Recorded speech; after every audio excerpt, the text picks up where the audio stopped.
آئندہ 24 سے 48 گھنٹوں کے دوران پاکستان اور افغانستان کے مختلف علاقوں میں بہت بڑا زلزلہ آ سکتا ہے۔ یہ پیشن گوئی کی ہے جرمن سائنسدان فرینک ہوگر بیٹس نے۔ یہ وہی سائنسدان ہیں جنہوں نے ترکی کے زلزلے سے 3 دن قبل اپنا ٹویٹ کیا تھا اور اس میں کہا تھا کہ ترکی اور شام کے علاقوں میں ایک بہت خوفناک ہولناک زلزلہ آ سکتا ہے، اور محض 3 دن کے بعد دیکھا گیا کہ ترکی میں ایک نہیں بلکہ 9 گھنٹے کے وقفے سے 2 بہت خوفناک زلزلے آئے جو کہ 80 سالہ تاریخ کا ریکارڈ توڑ رہے تھے۔ ان زلزلوں نے خوب تباہی بھی مچائی۔ اس کے بعد سے جو سولر سسٹم جیومیٹری سروے ہے یعنی SSGS، انہوں نے بتایا کہ زمین جو سمندر کے قریب ہے، پانی کا اتار چڑھاؤ دیکھ کر یہ پریڈکشن کی جا سکتی ہے کہ زمین کی پلیٹس جو ہے وہ کس وقت جو ہے وہ لرزش میں آ سکتی ہیں، کس وقت جو ہے وہ زلزلہ ہو سکتا ہے۔ گو کہ سائنسدان اس بات کو ماننے سے جو ہے وہ انکاری ہیں، کیونکہ بہت سے دوسرے سائنسدان اس بات کو ماننے سے انکاری ہیں کہ زلزلے کی کسی بھی قسم کی پریڈکشن ہو سکتی ہے۔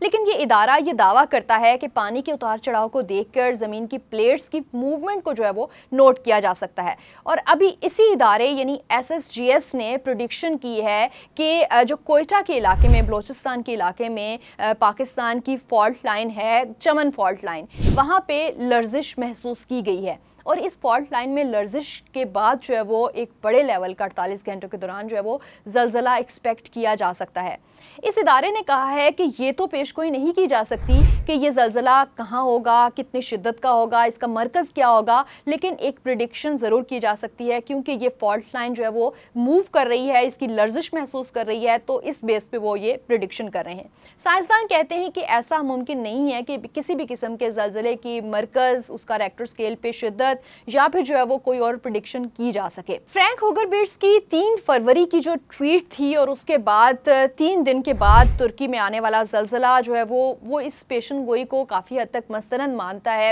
کیونکہ اس کے بعد جو ہے وہ 9 گھنٹے کے بعد ایک اور بڑا زلزلہ ہوا تھا اور بہت بڑی تباہی کا سامنا کرنا پڑا تھا۔ ابھی موجودہ جو SSGS کی جانب سے پریڈکشن کی گئی ہے وہ چمن فالٹ لائن کے لیے کی گئی ہے، جو کہ 900 کلومیٹر لمبے فالٹ لائن ہے۔ یہ کوئٹہ، بلوچستان اور افغانستان کی کچھ ایریا کو بھی کور کرتی ہے۔ اس میں لرزش جو ہے وہ ارتھکویک کی پریڈکشن کرتی ہے۔ بہت سے سائنٹسٹ اس چیز سے ایگری کرتے ہیں، لیکن بہت سی جو ہے وہ جیومیٹری سے ہٹ کے سائنس ہے وہ اس چیز کو ڈینائی کرتی ہے۔ اسی فالٹ لائن پہ یعنی چمن جو ہے وہ فالٹ لائن جو پاکستان اور افغانستان کے ایریاز کو کور کرتی ہے، 1935 میں ایک بہت خوفناک جو ہے وہ اس میں لرزش کی وجہ سے زلزلہ آلریڈی ریکارڈ کیا جا چکا ہے۔ تو نیدرلینڈ انسٹیٹیوٹ SSGS نے یہ پریڈکشن کر دی ہے اور بہت سے ماہرین کو آگاہ کر دیا ہے، خصوصی طور پر پاکستان کے علاقے بلوچستان اور اسپیسیفکلی کوئٹہ اور افغانستان کے کچھ علاقوں میں زلزلے کی پریڈکشن کے بعد جو ہے وہ الرٹ بھی ہو گئے ہیں۔ جو ادارے ہیں جنہوں نے ناگہانی صورتحال پر قابو پانا ہوتا ہے، ڈیزاسٹر مینجمنٹ کو دیکھنا ہوتا ہے، ان کا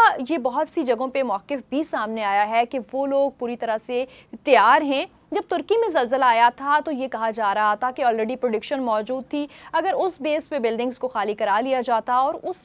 پریڈکشن تو خیر بہت کم شارٹ ٹائم کے لیے ہوتی ہے، لیکن اس دوران ایکسپرٹس نے یہ کہا تھا کہ اگر ایک خاص طریقہ کار سے جو بلڈنگز ہیں وہ بنائی جائیں تو شاید یہ نقصان اتنا نہیں ہوتا۔ لیکن اس کے بعد جو امریکی جیولوجیکل سروے کے حوالے سے ادارے ہیں، انہوں نے کہا تھا کہ یہ اتنا نقصان کم نہیں کیا جا سکتا، نہ ہی زلزلے کی پریڈکشن کا کوئی طریقہ کار موجود ہے۔ البتہ اگر اس طرح کی پریڈکشن موجود ہو تو آپ پریکاشنز کے لیے تیار رہتے ہیں۔ تو پاکستان میں اور افغانستان میں اس پریڈکشن کے بعد محکمہ موسمیات اور جو ڈیزاسٹر مینجمنٹ کے منتظمین ہیں، انہوں نے کوارڈینیشن تو کر رکھی ہے، اور ان کا دعویٰ یہ ہے کہ وہ ان ہنگامی صورتحال سے نپٹنے کے لیے تیار ہیں۔ اس حوالے سے وہ جو ہے وہ اپنے ریہرسلز بھی کر چکے ہیں، لیکن دیکھا گیا کہ پاکستان میں 2005 میں اور اس کے بعد جب بھی زلزلہ آیا ایک بڑا نقصان ہوا، اور اس کے بعد بھی بلڈنگز اور جو بڑی بڑی عمارتیں ہیں، پلازے ہیں، ان کو اصولوں کے مطابق پراپرلی بنایا نہیں گیا، اور دیکھا جا سکتا ہے کہ پہاڑی علاقوں میں، دریاؤں کے کناروں پہ، بہت خطرناک جگہوں پہ